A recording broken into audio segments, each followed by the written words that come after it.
Bo Freeler, we've talked about him for years, but do people really understand what he's put himself through because he loves Iowa State football? And how would you describe that whole equation? Yeah, I don't know. Nobody will ever know what this kid has done and what he stands for. And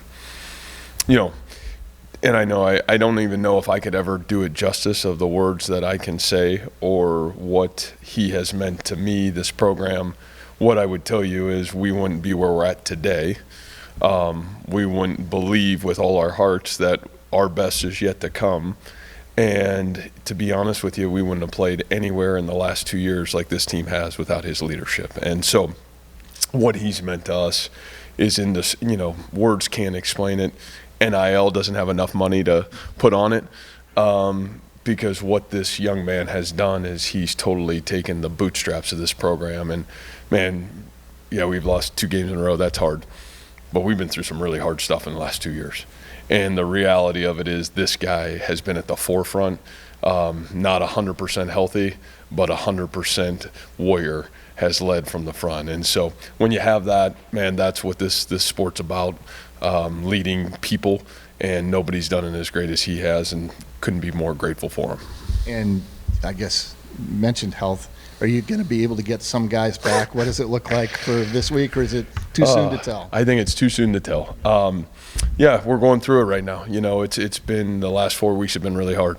College football, part of the journey, and you got to find a way out of it, and you got to fight, scratch, and claw. Man, you got some guys that are trying to get back.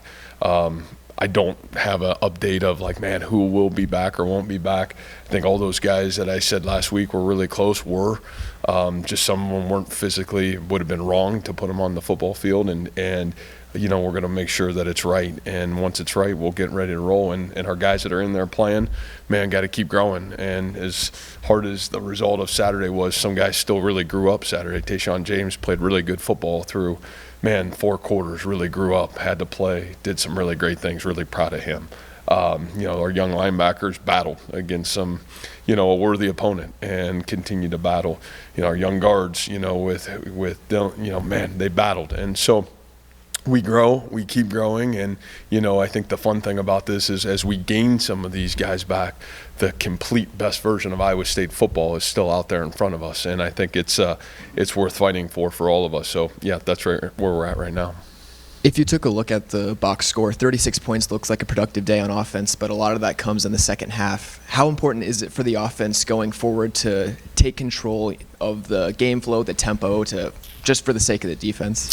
Yeah, I think globally, team football probably is what you're after, and it's probably the same thing I'm after too. I think that's the biggest thing that whatever rhythm that is, if it's 3-0 or if it's 60-59, whatever we got to do to win the football game, we have to find that tempo, and I think we're searching for it. We've been in some rhythm at times, and yet we just have not been able to complete that piece of it for us. So, I think that this team, and problem is probably each game's got a little bit different rhythm as you go into it, and we kind of thought, man, everybody, Rob would say, man, we want to start fast last week. Well, we did, and that didn't, and we just couldn't sustain the rhythm of the game. And so, I think it takes everybody. It's not just offense, it's not just defense, it's not just special teams. Man, we got to play together. And I think the great thing is we're seeing, and is the reality of it is when we play great team football, man, we're really special. And,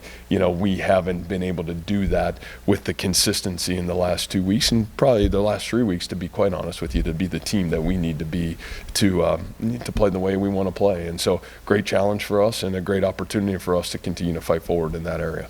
Along those same lines, you mentioned on Saturday that the offense needs to help the defense beyond scoring touchdowns every drive. What does that look like for them? Yeah, I'll be honest with you. I'm going to totally take Saturday, as the head football coach. My job is to dictate the rhythm of the game and help us.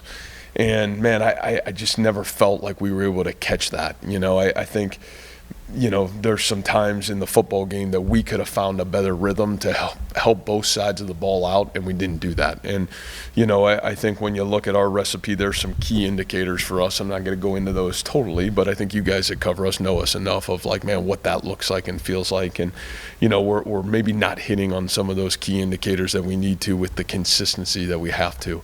And so no fault of anybody. And, part of it is our execution and our detail, and I think our players would tell you that we've got to be better in our execution and detail. But I also think, we got to make sure as we go into the game or get into the game, man, if we have to change the flow of the game for the betterment of the team, then we got to find the best way to do those things. When you say rhythm, is that play calling in terms of balance? Is it speed of getting to the line, or what? I think sometimes it's all of it, and it's no different. Coach Haycock would tell you defensively, there's some things that we can do in all phases of it that it's like, hey, this is where we're at. This is the situation. Now, how do we give us the best chance to get to the fourth quarter and be in the best position to win the game? And like I said, I that's not pointing the finger at anybody other than myself of saying, hey, listen, okay, this game is flipped to what we thought it was going to be.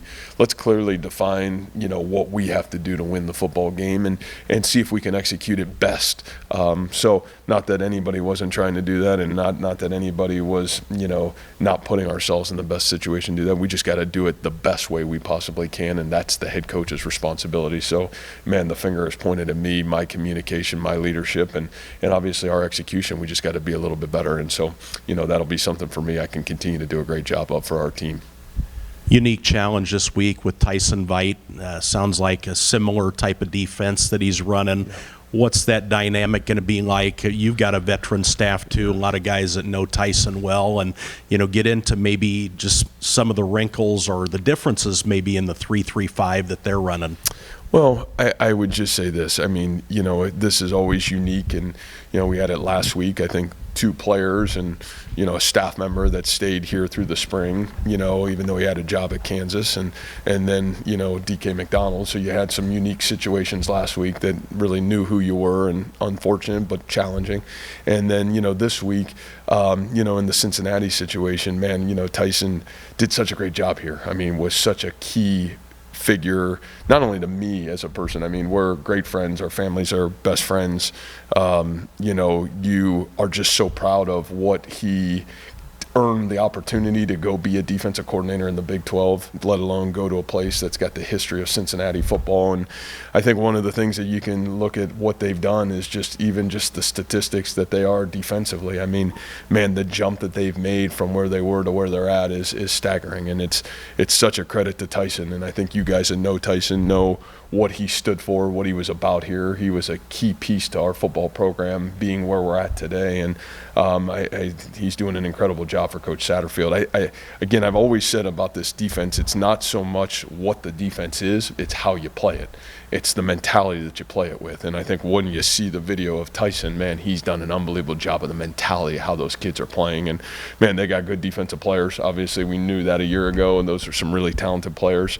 And I think the thing that's really, as a friend and somebody that cares about him deeply, you couldn't be prouder of what that defense looks like and what they're playing like. It'll be a great challenge for us. Those kids are playing really hard for him. They believe in Coach Veit. You can tell they play with his energy, his effort. And so I'm just really happy for him. I think that's what makes football tough sometimes is you have some of those relationships and you got to play each other. And, that's part of it. And, we'll play the game, but we'll still be great friends afterwards. And so, really proud of him. And I know it'll be emotional for him coming back here because I know he takes a lot of pride in this place and what this place has stood for because he was a key piece of building it. Matt, Brendan Sorsby had a difficult week last week with turnovers, but what is it that makes him so difficult to defend? Yeah, I think it goes to that word that all these great quarterbacks are having right now, right? It's multiplicity and his ability. He's a really good runner. And I think that's the thing that probably, I think at first glance you watch him, he's got this big arm. Man, he's big, got great confidence in the pocket. but man, his ability to extend plays, in the red zone, he's a great runner with the ball in his hands. They use him in a really some really smart ways. I think the other piece of it is just his confidence. He's played so much football that in the pocket, man, he's such a great pocket passer. He's got this big arm. He can really make from sideline to sideline and vertically. He can make you pay, and he's got really great rhythm in how he throws the football. So I think a young man that's got a lot of confidence. You can see he's grown every week within the offense, and even last week, gave him every chance to win the football game as well. Came back, made some huge plays, and gave that team a real chance to win the football game. Jeremiah Cooper mentioned communication being off for the defense. It seems like Tyler was, in a certain sense, maybe feeling like the preparation last week was off.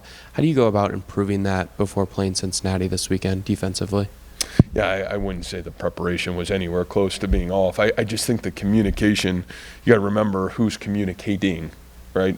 So when 3/4 of the defense isn't out there, then you got a lot of young guys communicating, and it puts the pressure on, some of these other guys to not only check, make sure everybody's in the right spot. So I think sometimes, and a couple of those things just snuck up on us last week. It was tough, and that's part of it. And so you grow, you take, maybe where were some of those gaps, and then you still got some great experience back there. Coop, Bo, JR up front, Joey up front, where, some of those guys just got to take probably even a little bit more of the reins and keep helping these young guys grow forward as they kind of take their opportunity to get in. And again, let's also give a little credit to the team you're playing. They're putting you in some challenging spots where communication's got to be at the forefront. So, I think those were great lessons learned, and some of those guys that got new experiences last week, I think it'll help them even grow this week. So. Yeah, you mentioned some of those young guys who got to play last week who maybe haven't before the season or before last week, like Tashawn James hasn't played a ton. Marcus Neal played snaps in the defensive backfield. How much value is there in a trial by fire sense, I guess, for them in learning, hey, like we kind of got burnt not communicating here last week. We got to do it this week so we don't have those same mistakes. Well, it's how you learn, right? And as I think what we've tried to do here is never waste a great failure. And, I think those are things for us that has really been our motto here for the last 5 years is, we'll be defined at the end of the season. Each of these games are experiences, and can we be humble enough to learn and grow, and then can we strain to become the best version of us? And I think the thing that when you have unbelievable leadership like a Jalen Knoll and a Bo Freeler, and these guys are demanding to grow. Their 4th year in the program, they played a ton of football. They maybe made all these great plays, but they take ownership, Rocco Beck, and they've got this humility to grow. Then I think it forces these young guys that, because nobody wants to be more perfect than these young guys because they don't want to let these older guys down. And I think that's the one thing I've got so much confidence in this team and so much joy coaching this team is, there is deep. Those cuts are deep, when you don't execute the way you want to, but there's such a willingness to come back, learn from it, grow forward. And, again, we have to be great teachers. The head coach has got to be a great teacher. Our assistant coach has got to be great teachers. And then, our players got to be wanting to learn and grow. And, that's the one fun thing about a young guy. When you get those experiences, and maybe it doesn't go exactly how you want it, you're strained to get yourself back here and figure it out and grow forward. Coach, what are the problems with this defense? That we're playing? Your defense. Yeah, I don't know if there's a lot of problems. I think we're playing a lot of young guys. I think our experience would probably be the toughest problem. And, the reality of it is, when you have some injuries, young pups got to step up and play with great consistency. And so, we gotta be more consistent. It's really where we're at. But great opportunity for this team to grow forward for sure. Awesome. Thank you, guys.